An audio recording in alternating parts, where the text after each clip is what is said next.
Good evening and welcome to today's episode of Africa Talks.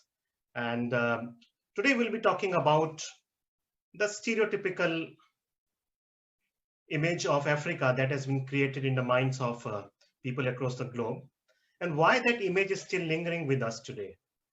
Why Africa, despite so much development culturally, economically, and politically, has still not been able to keep that image away. Why people in US or in India or in other countries still have to go back to those traditional and stereotypical perspectives of understanding Africa. And to talk more about that,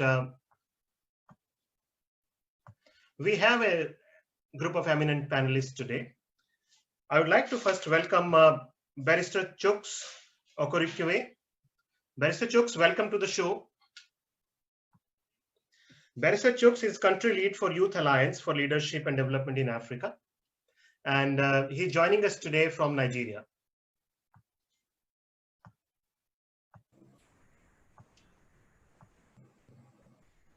Oh, thank you very much for having me. It's a pleasure to be here. I'm looking forward to having a wonderful conversation today. Our second panelist today is Ms. Shrinkla Sahai, who is co-founder and project director of Swayam Foundation. Shrinkla, welcome to the show.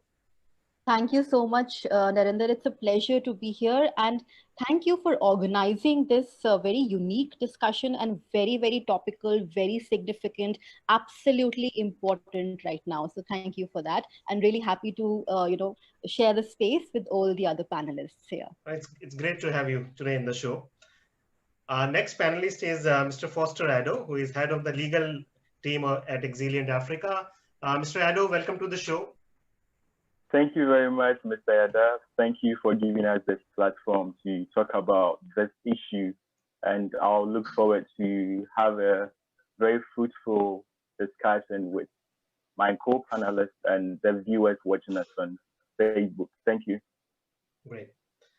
Our next panelist is Dr. Raymond Lau, who is a lecturer in the history department at Hong Kong Baptist University. Dr. Raymond, welcome to the show.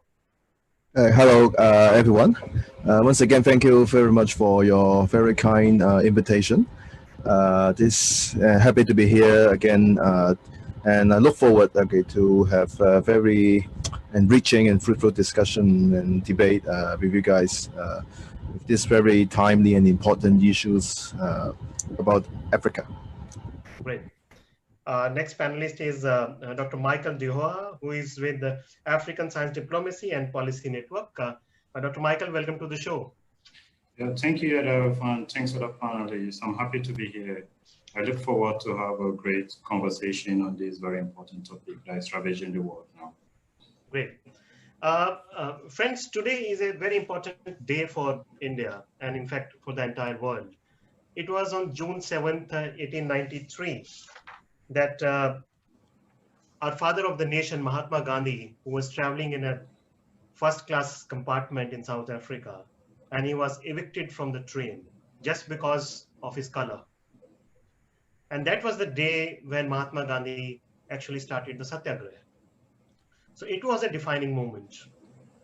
If we come back to 2020 today, we all know Black Lives Matter, the slogan that has been going around on social media and on the roads in several cities of the world. After George Floyd, an African-American, was killed in the US on May 25th.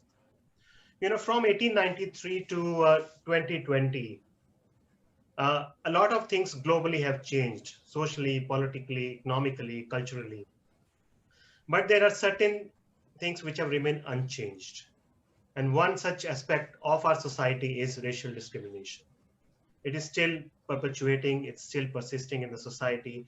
And in fact, in several countries, in several communities, for a lot of people, race, unfortunately, is still the prism to judge people, to view people, to identify people.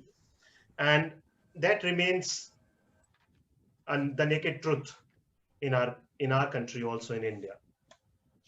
As far as Africa is concerned, you know, in the last 2-3 decades, we have seen remarkable development in Africa. Africa is the second largest continent, it's the second most populous continent. And the best part is Africa is going to be the youngest continent in terms of the demography. So huge demographic dividend is there for Africa. Culturally, it's very diverse. Politically, it's largely stable now as compared to what it was maybe 10 or 20 years back. So all-round development has happened in Africa in last 2 decades. Still, the image that Africa still carries in the eyes of Westerners, in the eyes of maybe Asians like India, is that Africa is still unsafe, Africa is still poor, Africa is still backward. These are the different, ways to identify life in Africa. And Africans, because of that, have to face a lot of discrimination, social boycott, in fact, violence also sometimes due to racism in different parts of the country. So my first question today in the show is, when Africa has changed so much, why the world has still not changed? Why the world is still using those traditional ways to understand and identify Africa and Africans? So I would first request Barrister Chooks to please start today's conversation with his views on why Africa is still, we still look at Africa with the traditional, in the traditional ways and traditional perspectives. Barrister Chooks. Thank you so much for having me. And I must say that your question at this point should set the ball rolling, given the fact that recently there have been protests, global protests against discrimination against the black man or blacks generally. And we cannot diffuse such protests from the reinforced stereotypical way in which media, has projected Africa for a lot of years now. For instance, the view or what is seen as Africa in the West is an imagery of poverty, is an imagery of war and disease and several other negativity. So such projections tend to reinforce racism. Some using those projections believe that, they are far better than an average African. So they see an average African as inferior to them. So the media, in a way, has perpetuated this stereotyping of the black man in so many ways. At the same time, we should also bear in mind that development issues also affect issues of racism. For a couple of years now, you would recall the incidents that happened in Libya when a couple of Africans, were being traded. We had a recent issue of slave trade in the northern part of Africa, that's Libya. So these issues tend to conflate or tend to reinforce racism and the perception of the black man. However, for us to overcome or for us to, in a way, get rid of these stereotypical tendencies, one needs to appreciate the role of cultural integration. I, for one, have benefited immensely from getting to understand the values and cultures of other people. I also believe strongly that cultural integration could also help a long way, in reducing or eliminating the stereotypical tendencies of the average African or the average black man. By cultural integration and getting to understand our cultural peculiarities, differences, we tend to appreciate our diversity and more or less forge a united front to achieve a common objective. Economically today, Barrister Chooks, I think Barrister Chooks has, raised a very relevant point that how media has been projecting Africa, and I think that has very important role to play in terms of actually understanding the real Africa, because what we get to read in newspapers, on watch on channels, is something which is very different from what is actually happening in Africa in reality. So coming to you, Dr. Michael, what's your viewpoint on this issue?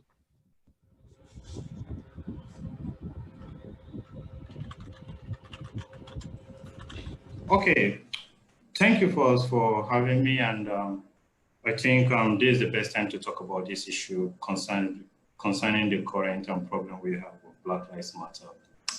Looking at it, I think, let me start from the Indian context where I am.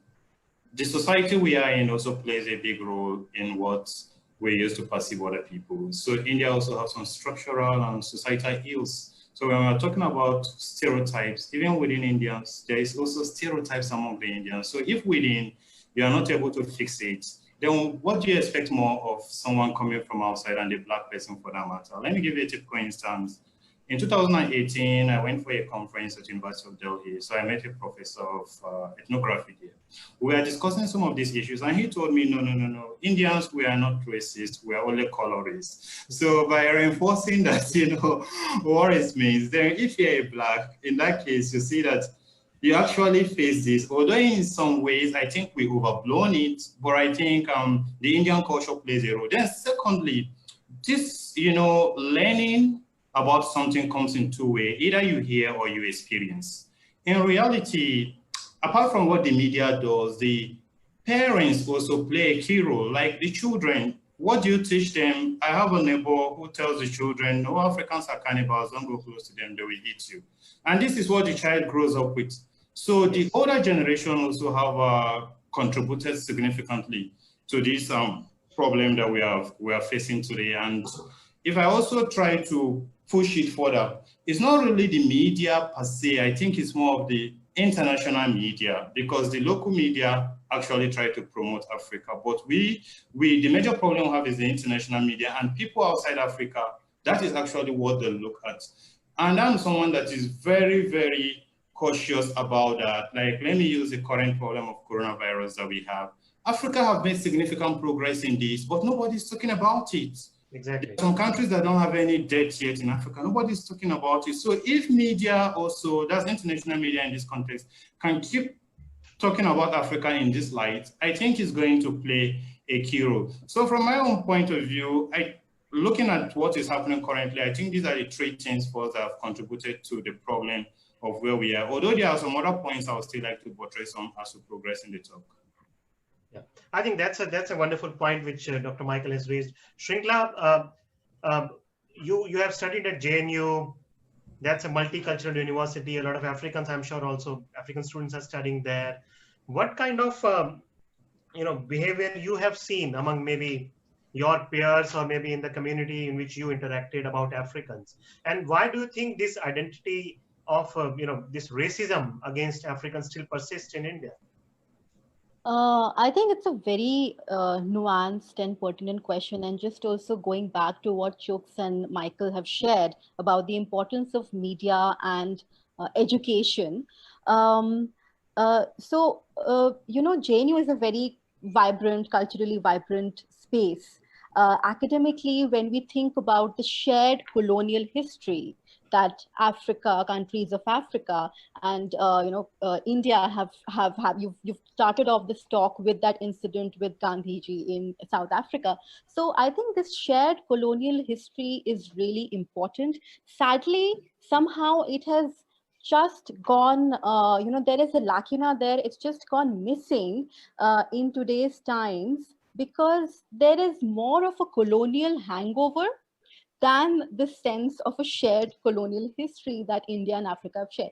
So, for instance, when you look at, you're talking about media, Chooks. So, Narendra, I think you would remember there was this barrage of commercials that came up in India in the 2000s very recently, where these beverage companies used these racial stereotypes, showing Africans as savages, as cannibals, or in one of those beverage commercials, there was this African man who was looking for water in the sand, and then finds a tap and doesn't know what to do with the tap, so basically wrenches it out. So it's really outrageous, these kind of representations in media. The problem here is that most Indians also did not find it racist, and in the market research, it worked. The commercial worked. Now that is the real problem.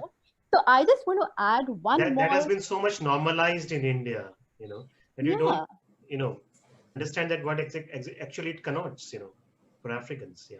Absolutely. Absolutely. So I just want to add, like, Yeah. Chut talked about media, Michael talked about education, the importance of education. I want to talk about one more aspect now, which is about arts and literature.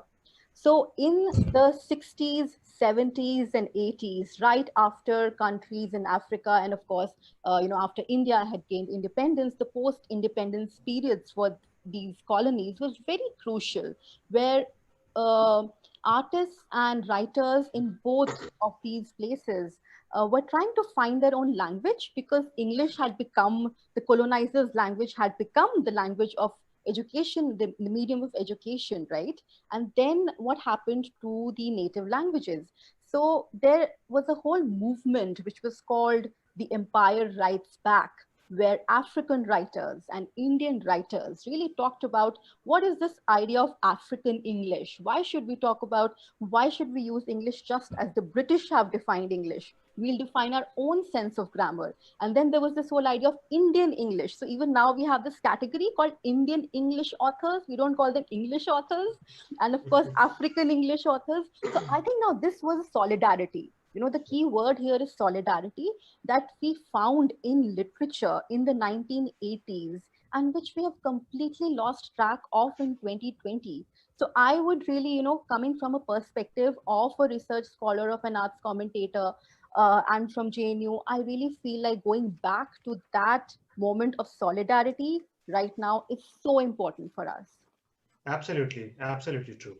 Coming to you, Dr. Raymond, uh, if you can share some perspectives of what is happening in Hong Kong, have you came across any kind of racial discrimination against Africans in Hong Kong? Uh, yeah, sure. Yeah. Once again, thank you very much for having me here. Talking about the situation facing Hong Kong, I think on the surface, okay, you guys may have the impression that Hong Kong seems like to be a metropolitan, so-called international city. Okay, but the real situation, I would say, is Hong Kong is pretty much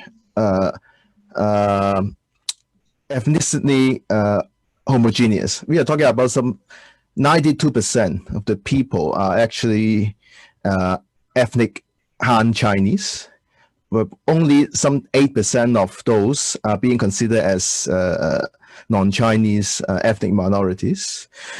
And perhaps what I can share with you perhaps is recently I've got a chance getting access to a leaked document which is related to the hiring practice of the Hong Kong government of the so-called NET, the native English teachers. Actually, the native English teachers are being highly sought after in Hong Kong. And just for example, these are some of the criterions being listed here.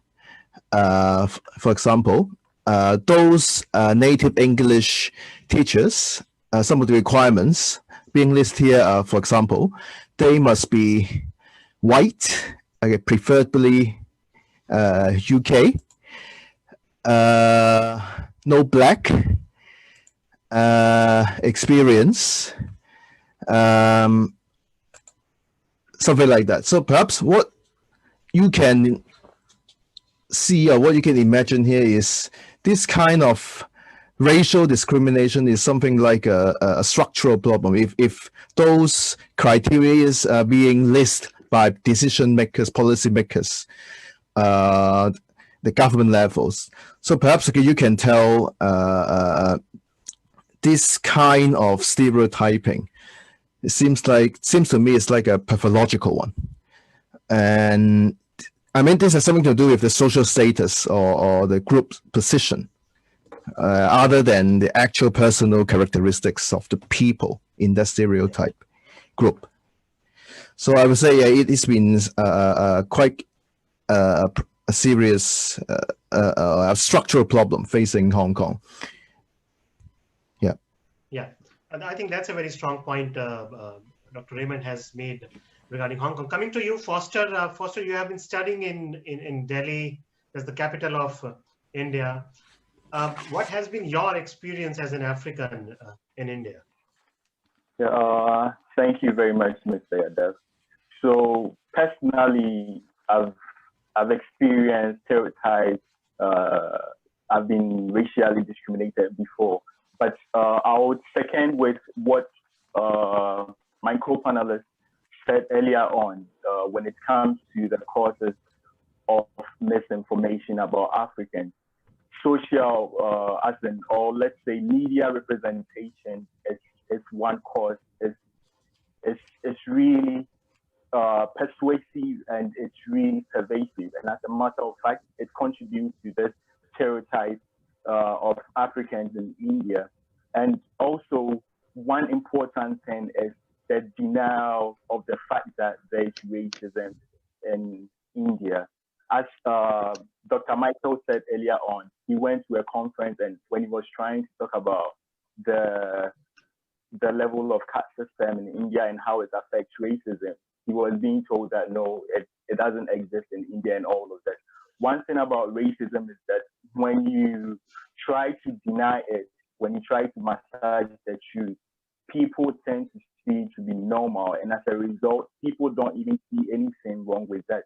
So I think denial of the fact that there is some kind of racial discrimination against people of my community, that's Black community or African community in India, is also a contributory factor.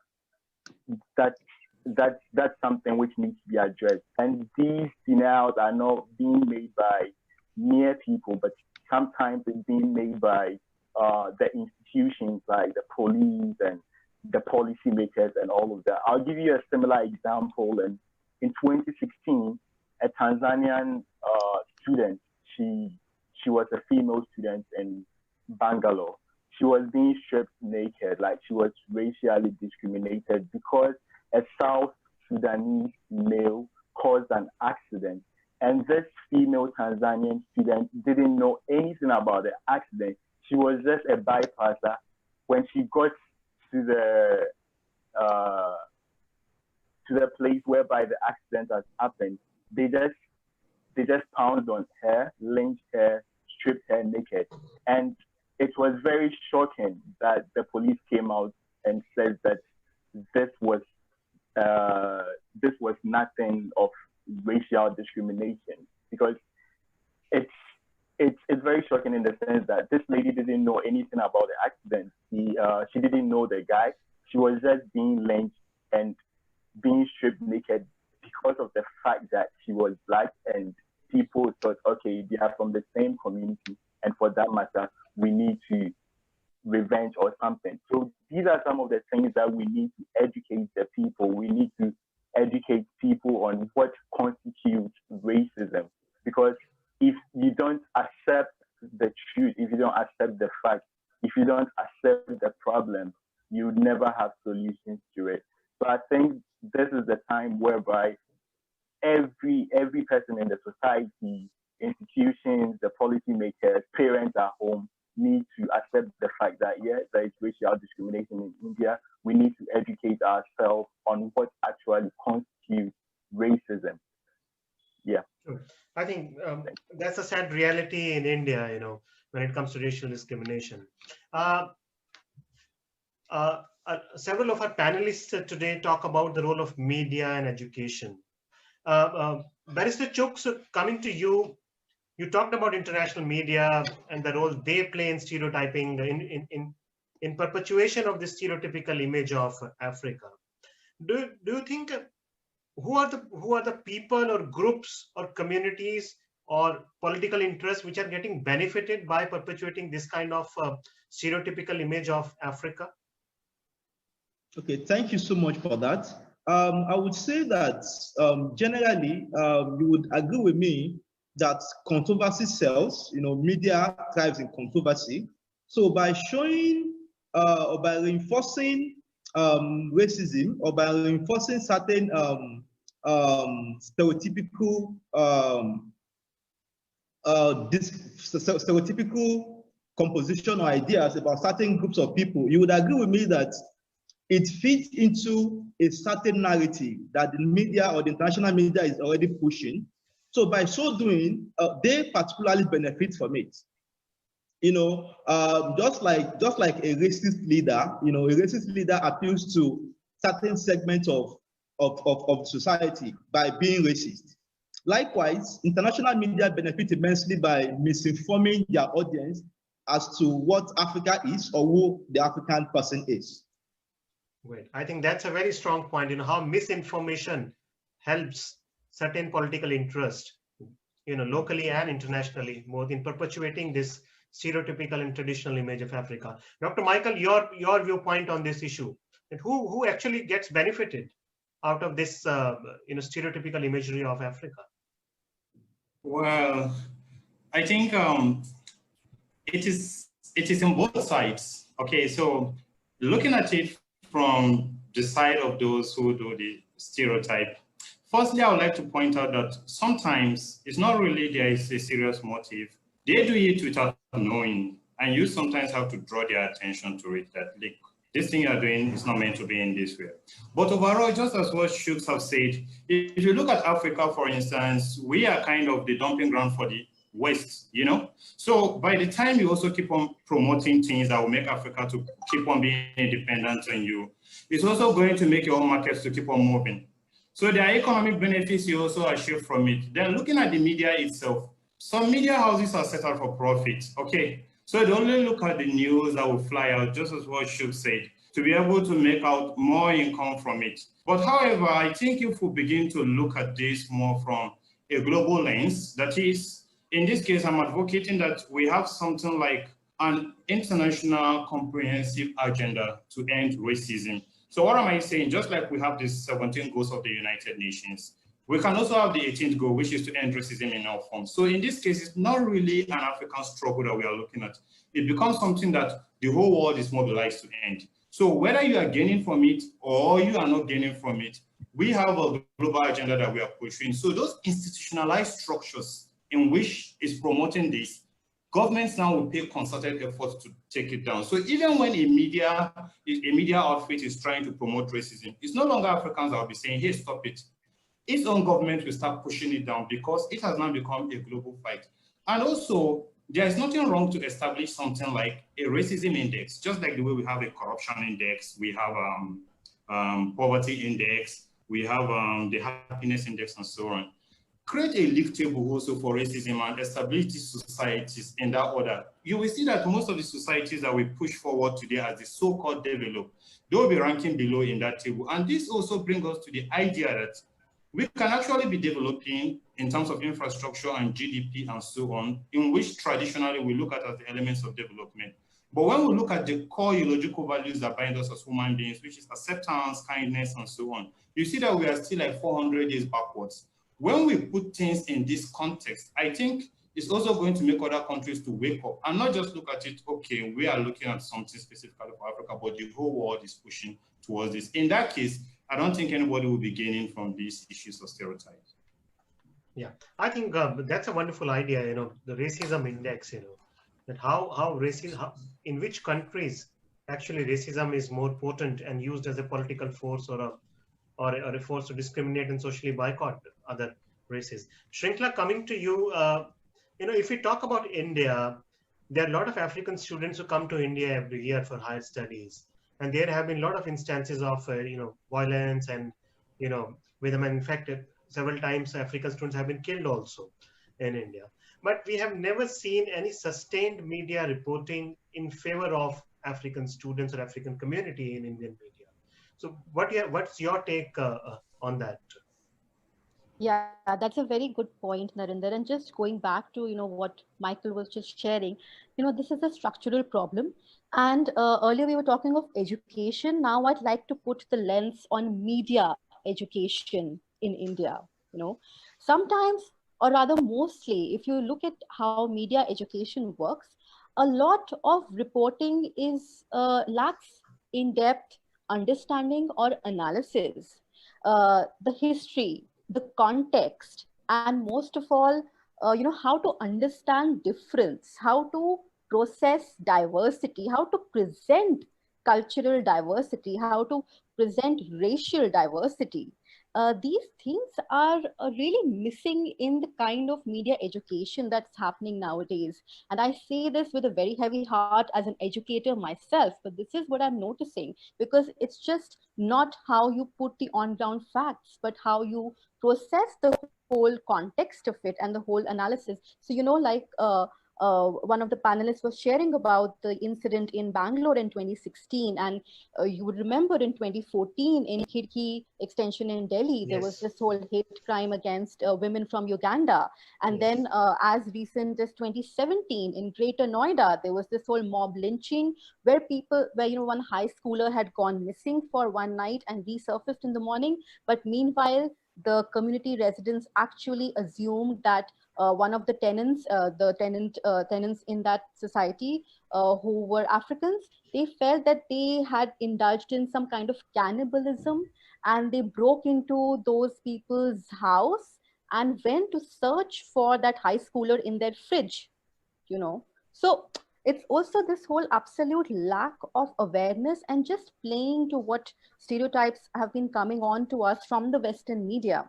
So to challenge this is very important for media people, to question this, not just to report, but to do some critical reporting, to constantly raise this question and to look at it through the lens of critical thinking is very important, which is why I feel like, something like the Harlem Renaissance that happened in America in 1920s, a very important African American art movement that completely shifted cultural narratives at that time. I think that kind of understanding, awareness, and identification is required. We think we are Indians, and it becomes about us and them. So the moment you're othering a community, the moment you start othering a community, you're not empathizing, or you're not being together. You're not understanding their point of view, and if you don't understand that point of view, how can you present it in the media?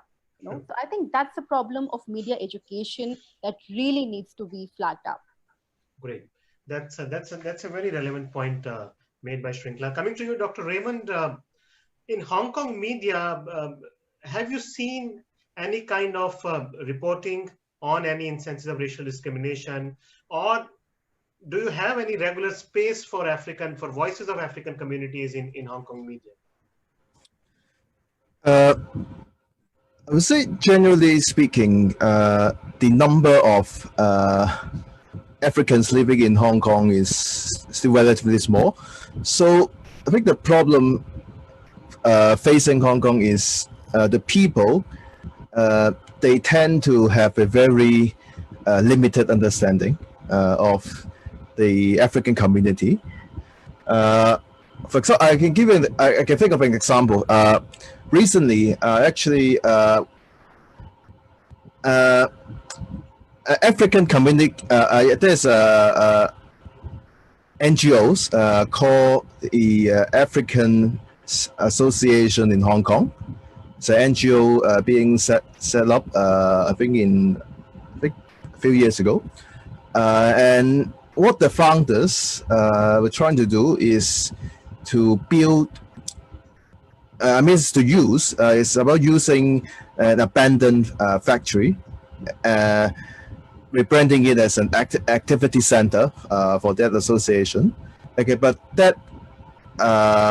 the proposal is being opposed by the residents, and the reason why those residents were being opposed of that move was that they thought, the African peoples, they tend to be criminals, according to the media reportings, and they also tend to be creating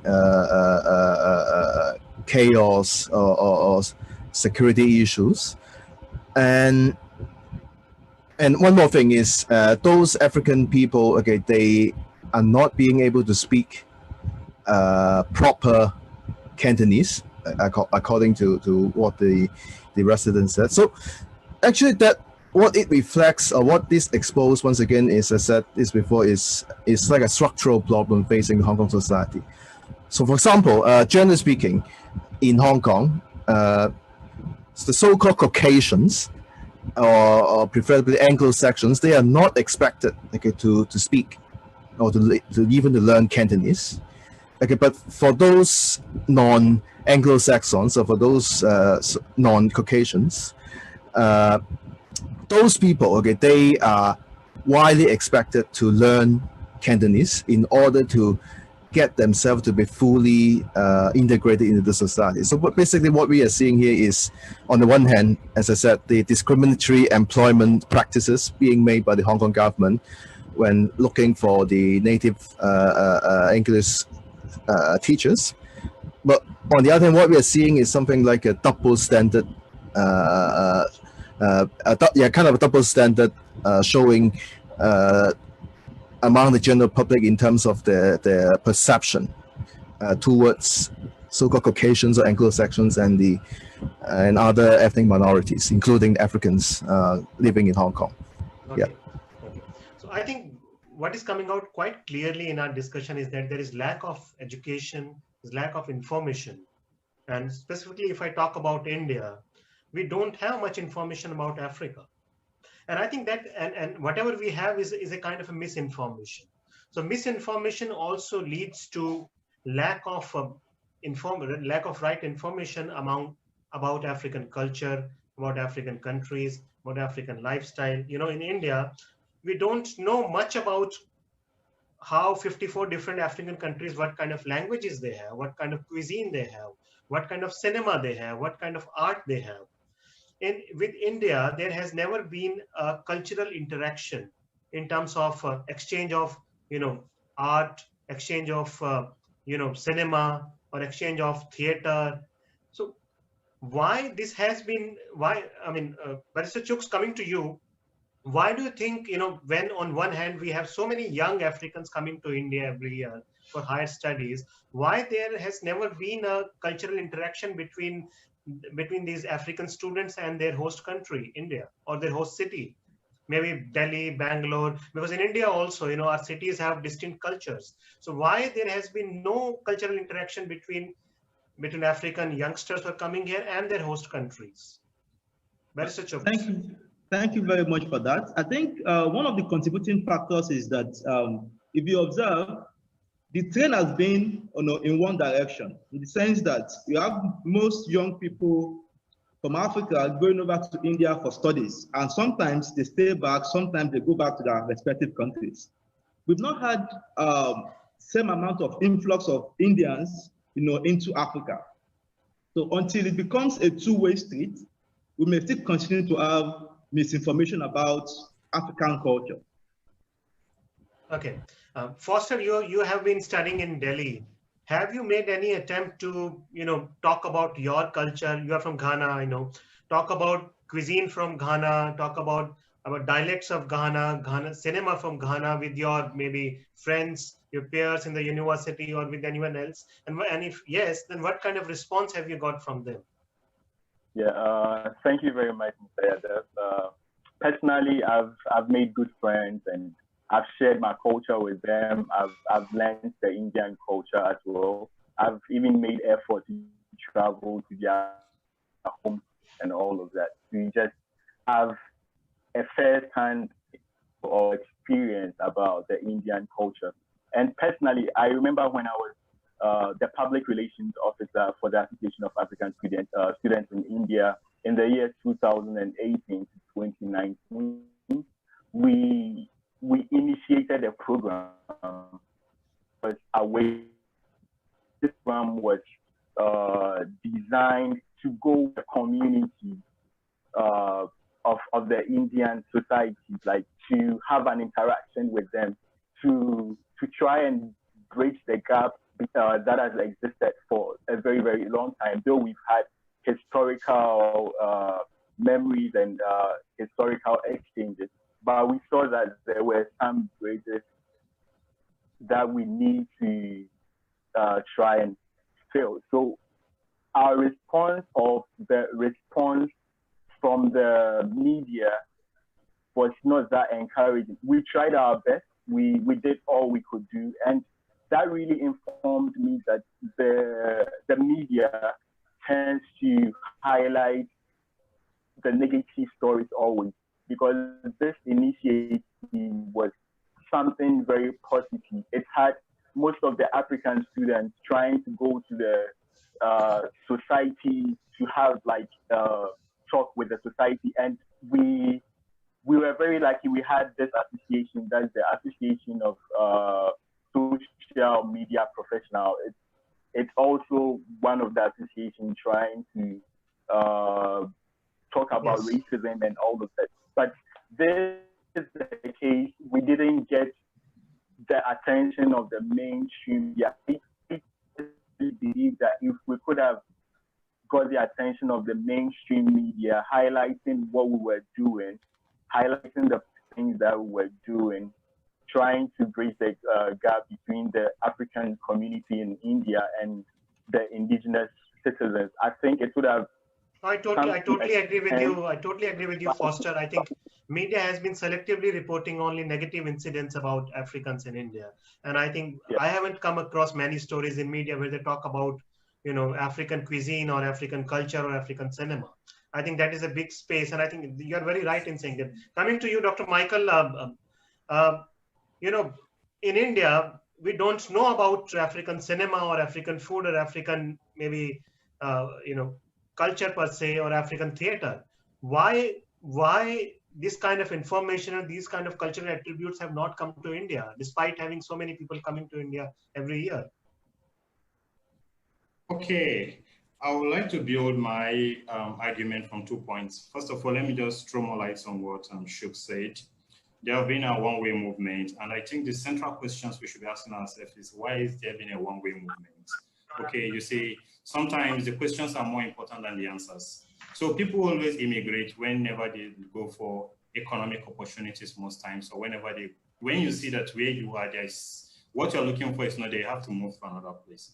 And this is also creating some kind of problem for us here, because it's not really everyone that is migrating to India that is actually going for a genuine reason. So the real problem we should be asking ourselves is, why has there been one-way movement? I'm not saying that Indians don't also move to Africa, but when you look at the trend, you see it's more from Africa to India. So I believe that if we do our homework properly in Africa, we'll also be able to make the movement to be in two ways. Then secondly, which I think is the main important thing, is India is actually making progress, and as a developing country, I think they're actually doing modest attempt to internationalize the country. But relatively, the level of internationalization in India is still low. And there is no much of appetite to open up the country. And that is why you still see you as an African, even in the society, they don't really integrate you into their own activities. So in that context, I say first, try to internationalize India very well. And if you look at many Africans that come here, they are not really based in the Indian government institutions. They are mainly in the private institutions. So the central question we should be asking ourselves, if the government is not opening up, how will we be talking about cultural integration between two different countries? Because it's also the will actually have to start from the government first, then private actors will also come into the game. So let me take something like AIMS, the All Indian Institute for Medical Sciences. Less than 2% of the seats are allocated to international students. I stand to be corrected. But then you expect international students to come in and then try to move around. If you don't open up the space, how do they come in? And there is nothing wrong if they come in, you train them with other Indian doctors. At the end, also employ a fraction of them into AIMS. Let them also work with Indians, so that this element of stereotype, or maybe Africans are not innovative and so on, you see that the same thing the Indian doctor is doing is what the African doctor is doing. Africans coming for tourism, we see their own people treating them here. But I think there is this kind of artificial boundary in which the government is actually putting for Africans. And if it does not remove that, India will not be well internationalized. And it is when you have more international experts in your country, or students, as the case may be, that's only when this cultural integration can start working. And as I say, it's going to start from the government first. If the government show the willpower, integrate Africans more, then the private actors also will support. And in that way, I believe this understanding of Africa will also grow in India, and it won't just be something that is one-sided. So government needs to take more steps to culturally integrate Africans and Indians. Coming to you, Shrinkla, last point. we, after today's discussion, I realized that we don't know much about Africa. And mainly because, in media, in our newspapers, in our TV channels, in our, social media profiles and social media pages, we have never seen anything about Africa. How, except those stereotypical images of Africans who are tribals and who are, always there is tribal fights happening and things like that. As a media educator and as a journalist, why do you think media has been only selectively highlighting some negative incidents that are happening related to Africans, and they are completely bypassing the positive and cultural aspects of, the divergent African community that is there in India?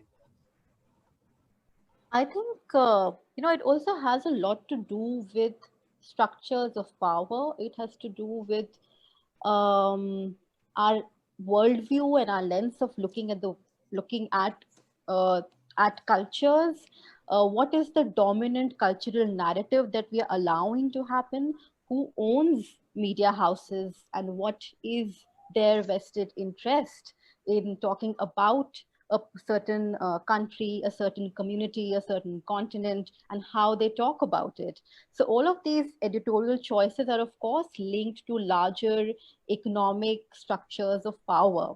And just also bringing in, what Michael brought in, I think that's really important, that why are people migrating? What is the flow of the migration?